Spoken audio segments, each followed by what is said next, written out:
You mentioned music before. I lead ecstatic dances on Sunday mornings, and there are 80-year-olds with 16-year-olds. We'll dance for 4 hours because of the inspiration of the music. Forgetting our aches and pains, it's really, really beautiful.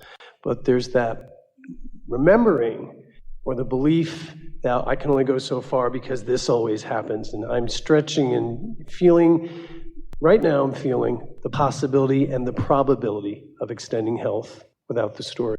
Well, we would like you to consider the ceasing of the dance because of a change of interest, not because you've depleted yourself. Right. Not because you've gone too far. We'd like you to change the subjects because you're called to a new, more interesting subject, not because you don't have the wherewithal to continue along that subject. And that's sort of what you're talking about with the longevity of life. As your interest about what you're about is here, then the resources to support that will always be there. And there will be a time when your interest changes and when you want to come at it from a different perspective. There's this natural cycling of spirit through these physical bodies. In other words, that's all coming. But you don't need to see it as a limitation. You can see it as the advantage of eternalness that is you, rather than a feeling about your own mortality. And that's the advantage of living in the now. It's now, it's now, it's now, it's now, it's now. And never mind how much more now you've got ahead of you in this body. Now, let now be full, not long. Look at it in terms of the fullness that it is offering you in the now, and the deliciousness that you're able to experience in the now, not how long it will be. In sort of the same idea of experiencing the full flavor of something, just enjoying the full flavor of it, not worrying about the fact that your bowl is becoming emptied of it. Just enjoy the fullness of it in the now. You see what we're getting at? Yeah. All is well with you. We can feel something with you. We feel it with a lot of you, and that is when you have strong energy moving through you, a little bit of focusing opposition causes a bigger rumble strip in your life experience. In our analogy of keeping your car in the lane on the road and being mindful when you start to drift of doing something about it, there are some subjects that are, you might say, riskier to you than others.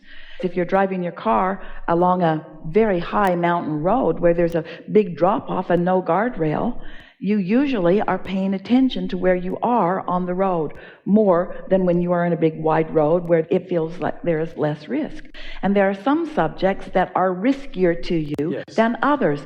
Subject of mortality, subjects of physical decline, subjects of diseases, subjects of things going wrong in physical bodies. We're talking specifically to you in this conversation. These are specifically conversations that are riskier, and we use the word risk, we hope in the context of which you are understanding. Those are subjects where you want to be more mindful of where you are going. So you want to be more tuned in, tapped in, turned on. If you are tuned in with your inner being and looking at the subject of one of these diseases, you could be someone who finds the solution for it. That's right. That just, I felt that. It depends on where you are as you look. And if you're not there, then don't look. That's what we're saying to you. Once you get into that place of stability, look all you want, because now you're just in that stable place where you are helping with a solution. But if looking causes you to feel the problem, it doesn't help you, it is not good for you, and it's not going to help anyone else. And you have to individually know where you are in that, you see. So sometimes Esther will express a sensitivity she has to some subjects, and others around her will think, well, you just need to buck up a little bit. Just buck up a little bit. What's so wrong with that subject? Well, first of all, it doesn't matter what anybody else thinks about anything. It's what your own guidance is telling you. So if you're feeling negative emotion about something, it doesn't mean it's a wrong subject, and it doesn't mean stay off the subject. It means this subject right now, it's a risky subject for you, because you are running the risk of losing your connection, which is the most important thing that you're wanting to tend to all day, every day. There will be a time when you will thrive on more clients. The more, the better, because the more juices flow. But when juice is summoned that is not allowed to flow, then that's not a good combination. There's an imbalance there.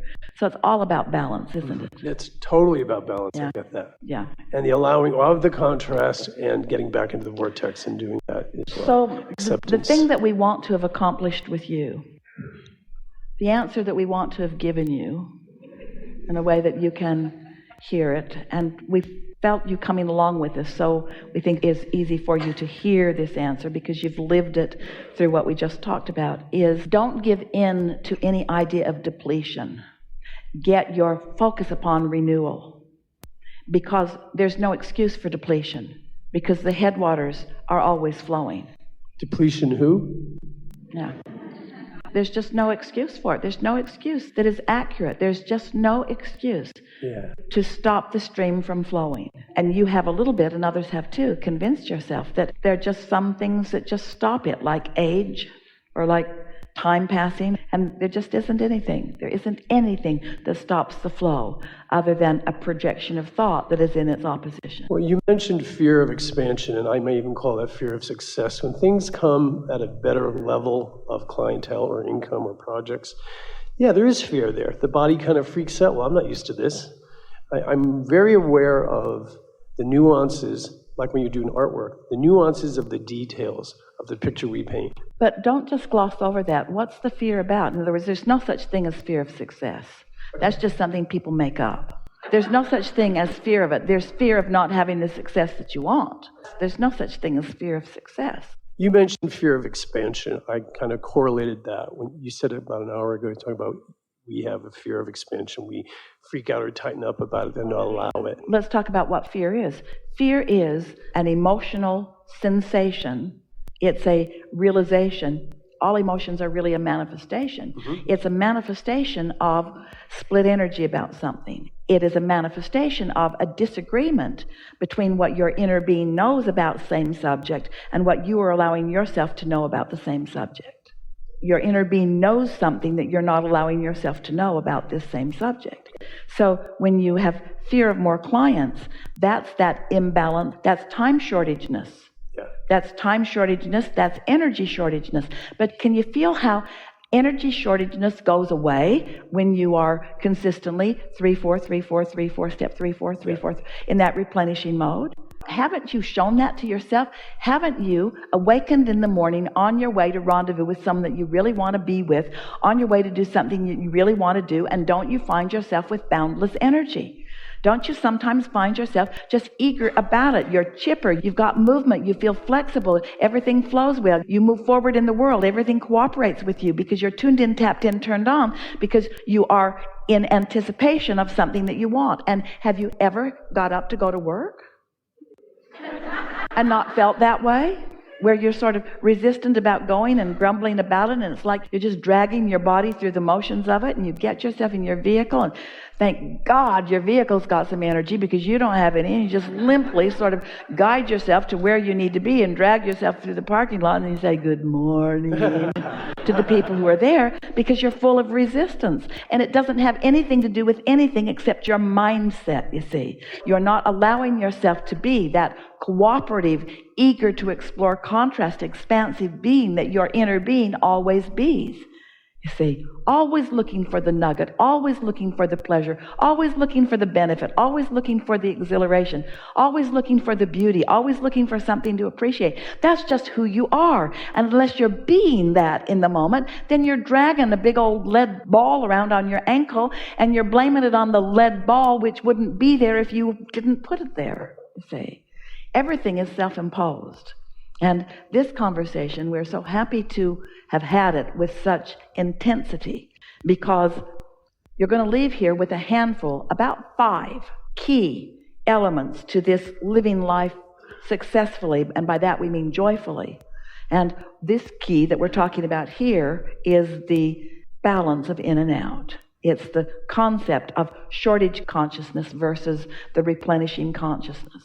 On just about every subject, whether you talk about money or friendships or clarity, there isn't a subject that doesn't fall into this conversation. There is the allowing of it or the pinching off of it. There's the allowing of it or the pinching off of it. The reason that we began defining to you right from the beginning of our conversations about step 1, 2, 3, 4, 5 is because we wanted you to realize that in the asking, you summon energy. So the summoning of energy is something that you don't have to consider. You just do it all day, every day.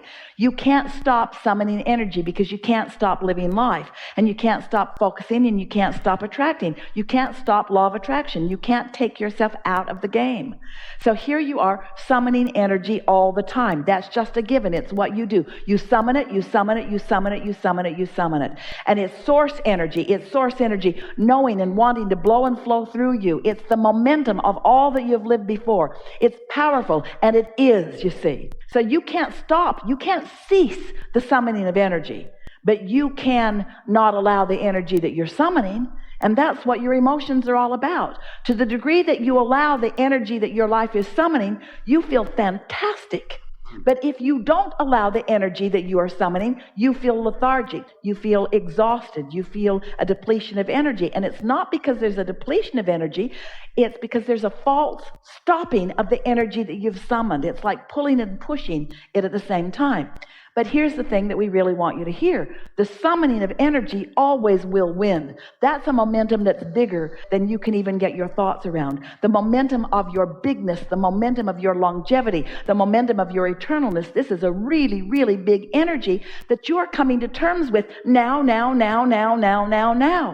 So when you're born with big purpose like you are, and you pick up thoughts along your physical trail that say, I'm not good at this and I'm not worthy, so that you block the energy that you've naturally summoned, then you feel belligerent and uncomfortable. But when you are allowing the energy that you've naturally summoned to flow, then you are thriving and you're successful and you're happy. You see what we're getting at? Totally. So it doesn't matter what's happened to you in your physical body. It doesn't matter how ornery or worried or negative or fearful or happy or appreciative or loving you've been. Nothing matters that happened before this now when you have control of what you do with the energy that you've summoned.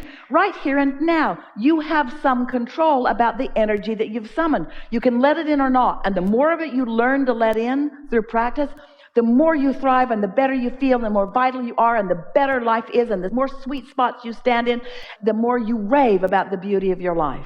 And the more you don't let it in, then the more pessimistic you become, the more controlling you try to be, the more ornery you are, the more unpleasant you feel, and on and on and on. It's all about what you're doing in the now. So are we in some form of agreement? Do you accept that the energy is flowing and that you've been summoning it? Yes. And do you accept that it was flowing even before you got here in this physical body? Do you accept the momentum of the energy that's flowing?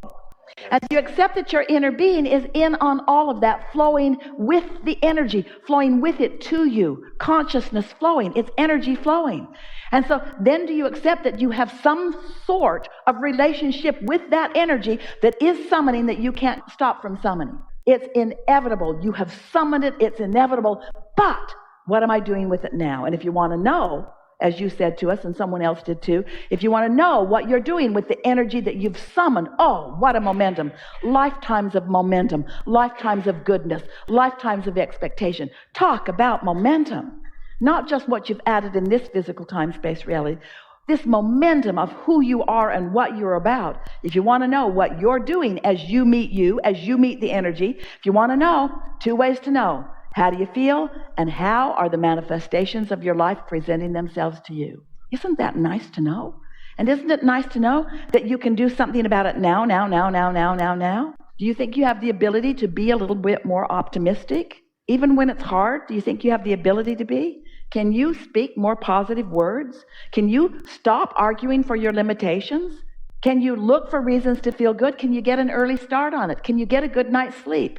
Can you get up and look for good things to feel good about it? Can you get some positive momentum going within yourself? Can you match the momentum that's coming? Not right all at once, you can't, because it's really a whale in energy and it's flowing. You're going to have to find some way to get up to speed with it. You do it in part coming to something like this. You're getting up to speed with the energy that you are in this conversation that we're having together. You are. You can feel it in yourself, can't you? Can't you feel yourself becoming clearer and surer about things? Don't you feel like you know things that you didn't know even a few hours ago? Don't you feel more confident? Aren't you feeling the energy flowing? You are. You're allowing more of it to flow through you because you've been listening. Now, you could go to a concert and listen to that. You could go swim with the dolphins and do that. You could put your feet in a stream that is flowing. There are so many ways to get yourself up to speed with this energy that's flowing. But friends, nothing less will do. You've got the energy that creates worlds flowing through you, you see. You've summoned more than you are right now allowing. And that's true of almost every person that we ever visit with. Esther too. You summon more than you allow, and then you don't feel good. But the option isn't to settle down. The option isn't to try to summon less. Only option is to get up to speed with what lifetimes of you have summoned for you.